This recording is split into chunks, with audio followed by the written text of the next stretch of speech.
खुदा बाप और बेटे और उल कुदस के नाम से आमीन। मसीह में आप सब की सलामती हो। बहार कॉलोनी कोट लखपत लाहौर से मैं एंड्रू इसाक आपके हुजूर रोज़मर्रा की तलावतें लेकर हाजिर होता हूँ। तो मेरे अजीज़ों, आइए हम भरपूर ईमान के साथ आज की तलावतें सुनते हैं। जमात के लिए चट्टान में से पानी निकाल। हमारे लिए आज की पहली तलावत अदद की किताब उसका 20वां बाब पहली आयत से लेकर 13वीं आयत तक। और पहले महीना में बनी इसराइल की कुल जमात दश्ते सैन में आई और लोगों ने कादेश में क़याम किया और मरियम ने वहाँ वफ़ात पाई और वहीं दफन की गई और जमात के लिए पानी ना था। सो वो मूसा और हारून के खिलाफ जमा हुए और लोगों ने झगड़ा करके कहा, काश कि जब हमारे भाई खुदावंद के आगे मरे हम भी मर जाते। तुम खुदावंद की जमात को इस दश्त में क्यों लाए ताकि हम और हमारे चौपाए यहाँ मर जाएं? और तुमने क्यों हमें मिस्र से निकाला कि हमें उस जगह ले आए, ऐसी ख़राब जगह में जिसमें ना खेत हैं, ना इंजीर, ना अंगूर, ना अनार, बल्कि पीने का पानी तक नहीं है। तब मूसा और हारून जमात के सामने से हुजूरी के खैमा के दरवाज़ा पर गए और मुंह के बल गिरे। तब खुदावंद का जलाल उन पर ज़ाहिर हुआ और खुदावंद ने मूसा से कलाम करके फरमाया कि असा ले और जमात को जमा कर, तू और तेरा भाई हारून, और उनकी आंखों के सामने तुम चट्टान से कहो तो वो अपना पानी देगी। और चट्टान में से पानी निकलने के बाद जमात और उनके चौपाए पिएं। और मूसा ने खुदावंद के सामने से जैसा उसे हुक्म हुआ था असा को लिया और मूसा और हारून ने जमात को चट्टान के सामने इकट्ठा किया और उनसे कहा, सुनो ए बागियों, क्या हम तुम्हारे लिए इस चट्टान में से पानी निकालें? और मूसा ने अपना हाथ ऊपर उठाया और अपने असा से 2 दफ़ा चट्टान को मारा तो उसमें से बहुत पानी निकला और जमात ने और उनके चौपायों ने पिया। तब खुदावंद ने मूसा और हारून से कहा, चूँकि तुम मुझ पर ईमान ना लाए और बनी इसराइल की जमात के सामने मेरी तकदीस ना की, इसलिए तुम उस जमात को उस मुल्क में ना ले जाओगे जो मैंने उन्हें दिया है। ये मरीबा के पानी हैं जिन पर बनी इसराइल ने खुदावंद से झगड़ा किया और उसने उनके दरमियान तकदीस पाई। पाक कलाम का पढ़ा और सुना जाना हम सब के लिए बाइस बरकत हो। खुदा का शुक्र हो।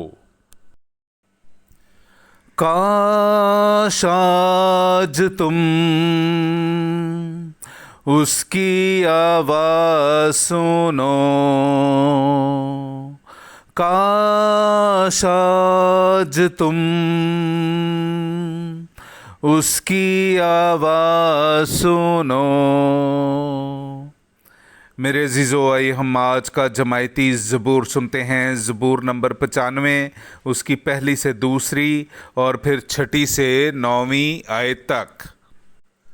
आओ हम खुदावंद के लिए नगमा परदाजी करें, अपनी निजात की चट्टान के लिए खुशी से ललकारें।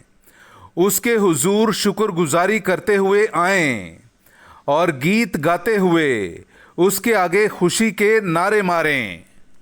आओ हम झुकें और सजदा करें और अपने खालिक खुदावंद के आगे दोजानो हो जाएं, क्योंकि वही हमारा खुदा है और हम उसकी पासबानी की उम्मत, बल्कि उसकी हिदायत का गल्ला हैं। काश कि आज तुम उसकी आवाज़ सुनो। तुम अपने दिल को सख्त ना करो जैसा मुरीबा में या जैसा मस्सा के दिन बियाबान में किया था, जहाँ तुम्हारे अजदाद ने मेरा इम्तिहान किया और मेरे कामों को देखकर भी मुझे आजमाया। काश आज तुम उसकी आवाज़ सुनो, کاش آج تم اس کی آواز سنو۔ نعرہ حمد۔ خدا مسیح کے وسیلے دنیا کو اپنے ساتھ ملا رہا تھا اور اس نے میل ملاپ کا یہ پیغام ہمیں سونپ دیا ہے۔ ہاللویا۔ میرے عزیزو، آئیے ہم آج کا انجیلی اقتباس سنتے ہیں۔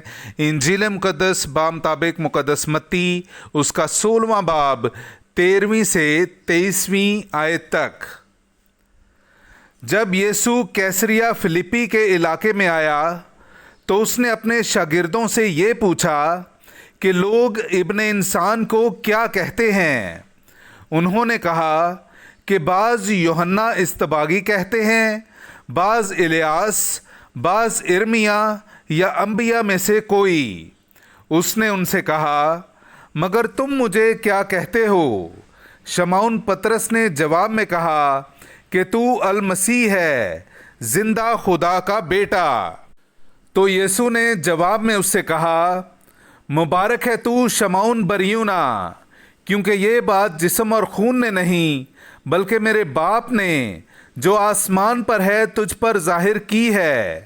اور میں تجھ سے کہتا ہوں کہ تو کیفا ہے، اور میں اس کیفا پر اپنی کلیسیا بناؤں گا، اور عالم اسفل کے دروازے اس پر غالب نہ آئیں گے، اور میں آسمان کی بادشاہی کی کنجیاں تجھے دوں گا، اور جو کچھ تو زمین پر باندھے گا وہ آسمان پر بندھا رہے گا، اور جو کچھ تو زمین پر کھولے گا وہ آسمان پر کھلا رہے گا۔ تب اس نے شاگردوں کو حکم دیا کہ کسی کو نہ بتانا کہ میں المسیح ہوں۔